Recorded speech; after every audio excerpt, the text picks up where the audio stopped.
LA. I'm Jenny Taft here with Skip Bayless and Shannon Sharp. Guys, how are we doing today? Good, we're good. I'll let you know by Thursday. The GOAT was at it again last night. Stop. Thomas Edward Patrick Brady Jr. did it again. That was his 60th fourth-quarter game-winning drive, an NFL record by far. The Way Giants. to go, GOAT. The Giants. Yeah. The Giants. I the like Giants. the Giants. I told you the Giants are pretty good. At 1-6. Yeah. At 1-6. 1-7. Okay, yeah, exactly. Okay. Pretty good. Yeah. I have a feeling we have plenty to discuss here when it comes to the GOAT and what he did last night, so let's get to it. Tom Brady's Buccaneers managed to escape from New York with a 25-23 win over the Giants in a game that was much closer than really anyone expected. The Giants had a chance to tie the game on a two-point conversion attempt in the final minute, but Daniel Jones passed. Dion Lewis was slightly off target, and the refs picked up a flag for a possible pass interference call on Bucs rookie safety Antoine Winfield Jr. Shannon, was this pass interference? It was clearly pass interference. And they keep saying, I keep hearing people say he make a play on the ball. How can he make a play on the ball when his head's not turned around? That's what they say all the time. If you get your head around, they're less likely to call PI. His head was back. His back was to the quarterback. Now, Skip, there are a lot of things that wrong. First of all, Daniel Jones should have never hitched. You throw this ball on rhythm. You roll out. Once he hits. That's not the question. That's what I'm saying. I'm just saying there are a lot of. Skip. Daniel Jones was late. He shouldn't have hit. But still, that did not supersede the pass interference. He ran the guy up. The guy from the back judge, had the best view. The side judge did not have a good view because Dion Lewis was between him and Antoine Winfield Jr. The back judge had the best view. To answer Jenny's question, this was PI. If I'm a firm believer, if you make this call in the first quarter, the time of the game should not determine whether or not it's a flag or not. If you jump offside the first play of the game, call it. If you jump offside with 2 seconds left in the ball game, call it. You can't say you let the players determine the outcome of the game. A penalty is a penalty, regardless of the time of the game or the situation in the game. This was a blatant PI. It's pass interference. Now, I don't want the NFL to come back and tell me they should have left the flag on the field, because I don't want to hear that. You won't. That was a pass interference that was blatant, and they let him off the hook. It should have never come down to this. But if Daniel Jones wasn't terrible, it wouldn't have come to this. But since it did, this was pass interference, plain and simple. Wrong.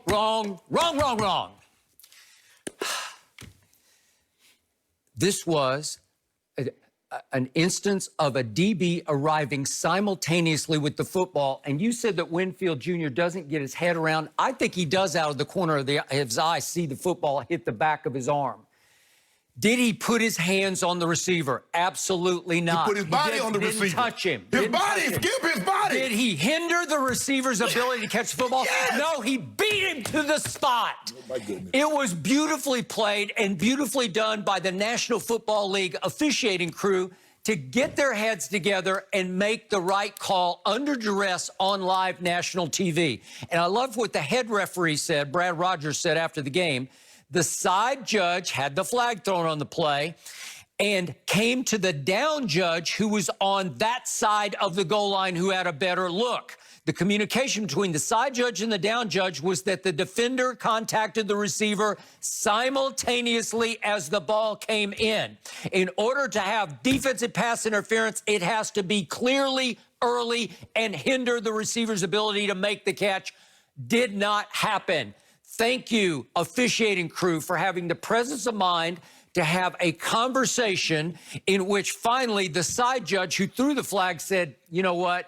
You're right. You had a better view of it than I did. And I loved what John Perry said, the ex-referee on ESPN. I know you don't listen to the sound, but I listen, especially when John Perry speaks, because he really knows football inside and out. He said it has to be clear and obvious to throw the flag for pass interference. And in that case, he said it was not even close to being clear and obvious. You pick up the flag because you didn't want to decide the game with a bad call. Antoine Winfield Jr. decided it. If you don't mind me, can I get that? I want to show the clip. I want to show a steal shot. Now, has the ball arrived, Skip? Has the ball arrived? hand and say simple yes, no, Skip, the ball has not touched Antoine Winfield Jr.'s hand. Okay, well, look what the receiver's doing. The receiver's actually leaning back into Winfield. Now you're changing the argument. A simple yes or no.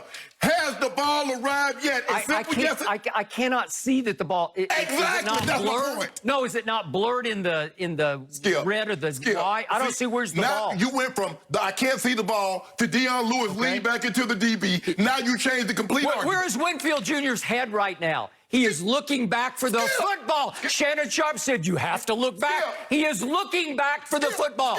Is he staring at the receiver? No, the receiver is actually trying to come back into him for the ball. That's what you're talking about. I'm sorry. This is classic. Winfield beat him to the spot because Winfield is a really smart young player. I tweeted the other day, receivers, when the ball is underthrown, fight back through the DB, let him run you up, and they're going to throw the play. So it could have been offensive pass interference? Skip, you can't run the guy over. Skip, Antoine Winfield, the quarterback, now mind you, the quarterback is back there. He's looking to the side. Boy, that's a great still shot of Winfield Jr. looking over his shoulder at the football, isn't it? Interesting. Skip. Hit him in the back of the arm because he extended his arm and hit the football. Did he put his hands on the receiver? No. Skip, he put his body on the Skip. You don't have You have a right to that spot. You have a right. Is it supposed to be the offensive player's right to say, get out of my way, the ball's coming? No, Skip, but you can't run the guy over. How do you think pick sixes happen, where you just cut him off, you beat him to the spot, and you intercept? You actually think that is really good defense. Did he run him over? No, the offensive player is actually coming back into him. That's what he's supposed to. That's what you're taught to do, Skip. Skip, it was PI. It should have never come to this. If Daniel Jones wasn't so horrible, they would have blown them out. You know that, I know that, but it did come to this. It came to a two-point conversion to tie the game and possibly get into overtime. This was a PI. Skip, it doesn't matter. We've seen this play called 100 times already this year. 100 times. I haven't. So we haven't seen guys run up the back of the DB. I mean, the wide receiver. Well, if you get there way early and you just run him over before the ball arrives, I got it. This is simultaneous at worst. At worst. He does not arrive before the ball. He does not knock the receiver over before the ball arrives. They all come together at the same time. Now you're saying he has to knock the receiver over. That's not what it has to do. He just has to interfere with his ability to make a catch. He interfered with his ability to make a catch. Somebody just doesn't like it that Tom Brady survived. Skip, Tom Brady was average. Tom Brady was average. Carson Wentz against that very team threw for 359. Your guy couldn't even get to think about what your guy threw for against that terrible team. Okay, you want me to explain what happened last night? I want no explanation. Well, I'm going to give it to you whether you like it or not. The Buccaneers, obviously, to me, the best team in the NFC, was looking ahead to a grudge match, a revenge game this next Sunday night at home against the team they got thrown into the fire against on opening Sunday when I told you I first guessed this when the schedule came out. Unfair to throw the Buccaneers with no preseason games and only virtual OTAs against their arch rival within the division at New Orleans to open the season. Ain't no rival with nobody. Unfair.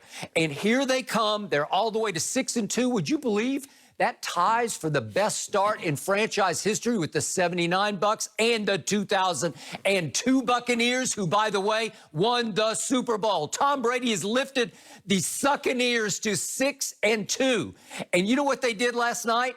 Because they were looking ahead, they basically took their C game up to Giants Stadium and played. I told you, the Giants are much better than you give them credit for. You say they're terrible. They're 1-7. The point is, look at all the close games that they're playing. They barely lost to the Rams. They barely lost at the Bears 17-13. It took two miraculous Andy Dalton throws to beat them in Dallas 37. I'm not finished yet, 37-34. Then they finally beat Washington 20-19. The Eagles, they had them beaten. If Evan Ingram just catches the ball, the game is over. They'll just run out the clock. They lost that game 22-21. And last night they lost by 2 because they are game.